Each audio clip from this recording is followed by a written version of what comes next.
सीखने की शुरुआत श्वेतांबरी शर्मा के साथ। नमस्कार दोस्तों, मैं हूं श्वेतांबरी शर्मा और स्वागत है आपका धार्मिक चरित्रों और पौराणिक कथाओं से जुड़े मेरे चैनल रोली अक्षत में।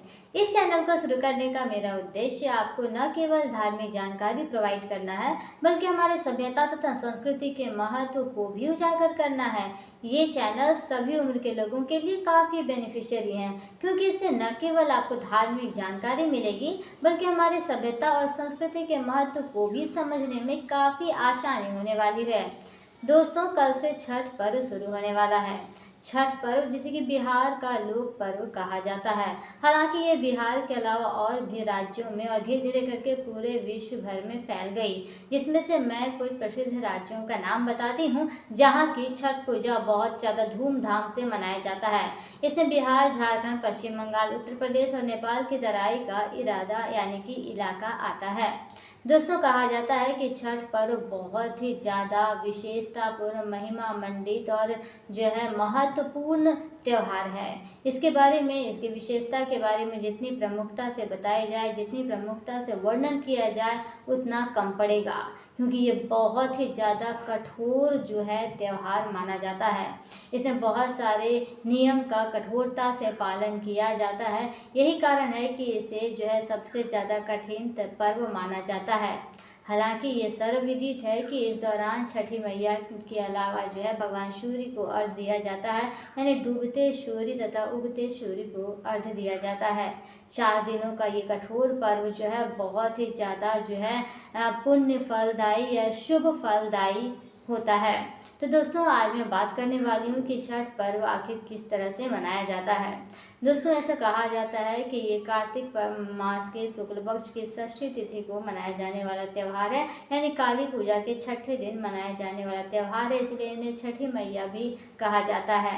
हालांकि छठी मैया से जुड़े कई कथाएं सामने आती हैं, कई कथाएं धार्मिक ग्रंथों में विद्यमान है, जिसमें से महाभारत से रिलेटेड है, कुछ रामायण से रिलेटेड है, कुछ पांडवों से रिलेटेड है, तो कुछ समुद्र मंथन से भी रिलेटेड है। मैं उन कथाओं का वर्णन थोड़ी देर में करूंगी, लेकिन इससे पहले मैं आपको ये बताने का चेष्टा करूंगी कि आखिर ये 4 दिन का त्यौहार किस प्रकार से मनाया जाता है। दोस्तों, सबसे पहले तो कहा जाता है कि जिस दिन ये त्यौहार किया जाता है, उसके पहले जो है इसमें बहुत सारा स्वच्छता और पवित्रता का ध्यान रखा जाता है। महिलाएं जो कि छठ व्रत करती हैं, उन्हें परवैतीन कहा जाता है।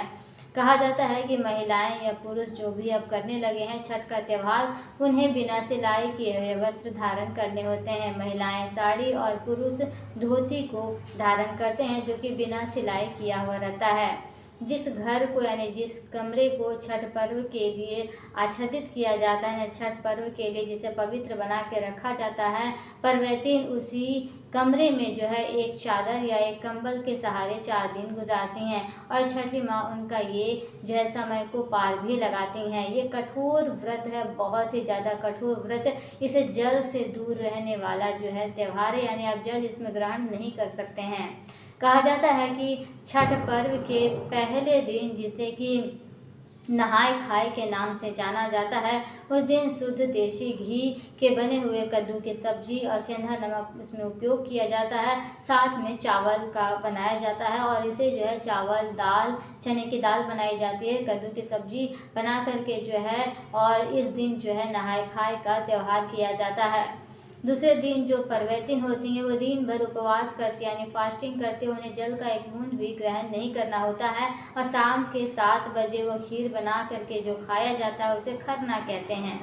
इसके बाद शुरू होता है महा उपवास, यानी अगले दिन जो परवैतीन होती है वो 24 घंटा निर्जला रहती हैं और अगले दिन जो है शाम के समय डूबते हुए सूर्य को अर्घ्य दिया जाता है। इस दौरान कमर तक महिलाएं लंबे समय तक जल में खड़ी रहती हैं, भगवान सूर्य की पूजा अर्चना और उपासना करती हैं। अगले दिन जो कि छठ पर्व का दूसरा अर्घ्य कहा जाता है, उस दिन उगते हुए सूर्य को अर्घ्य दिया जाता है और महिलाएं जो हैं उस दिन इसका पारण करती हैं। तो दोस्तों, ये 4 दिन का कठोर व्रत है और कहा जाता है कि इस दिन स्वच्छता पवित्रता का ध्यान बहुत ही ज़्यादा रखा जाता है। गेहूँ जिसके कि ठेकुआ बनाए जाते हैं, जिन्हें हम पकवान भी कहते हैं, उन्हें बहुत ही अच्छे से धो करके सुखाया जाता है और ध्यान रखा जाता है कि कोई भी पंछी या कोई भी चिड़िया उसे जूठा ना कर दे, क्योंकि उसी का पवित्र ठेकुआ प्रसाद बनाया जाता है, जिसे कि पकवान भी कहा जाता है। दोस्तों, इस छठ पर्व में जो भी चीज़ को यूज़ यानी इस्तेमाल किया जाता है, उसके पवित्रता का पूरा ध्यान रखा जाता है।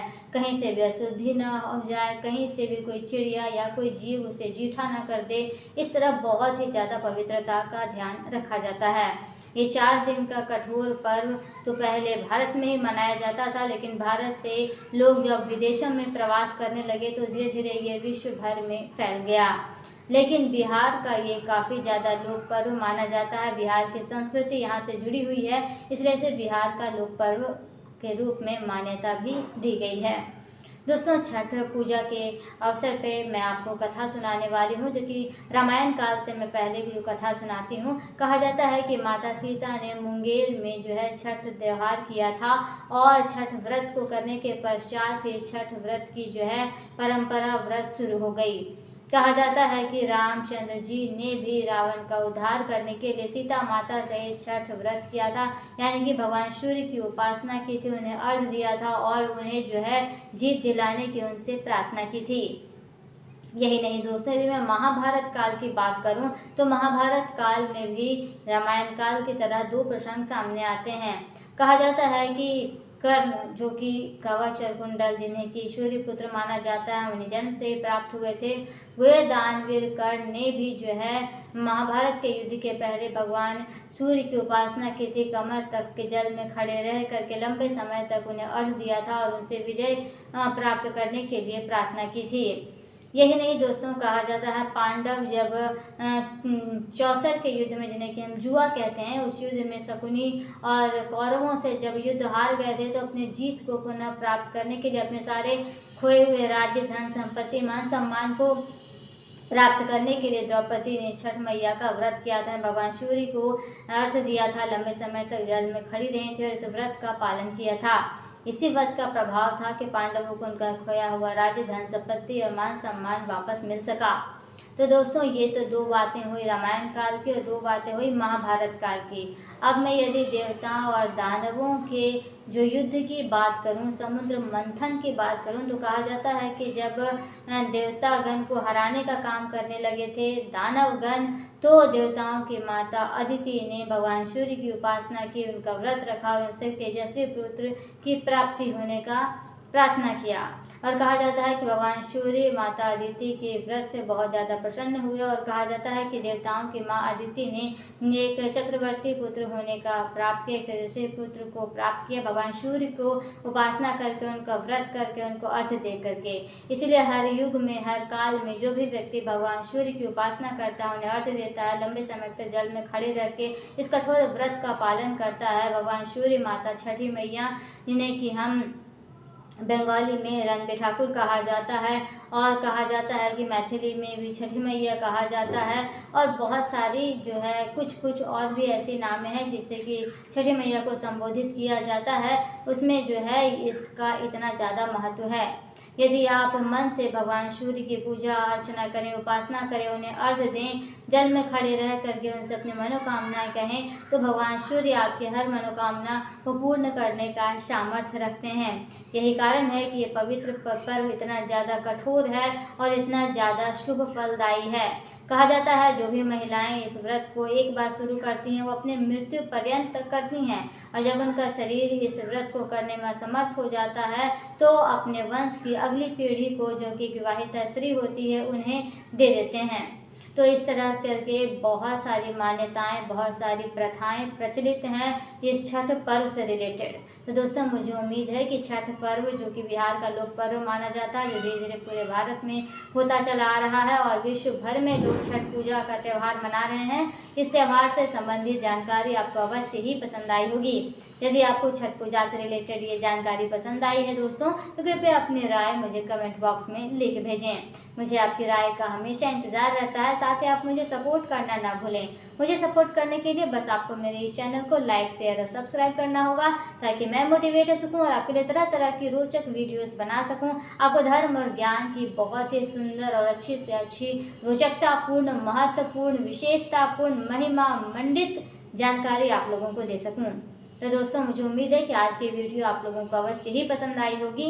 तो दोस्तों, फिर मिलती हूँ अगले वीडियो में एक नई चरित्र यानी एक नए कैरेक्टर के साथ।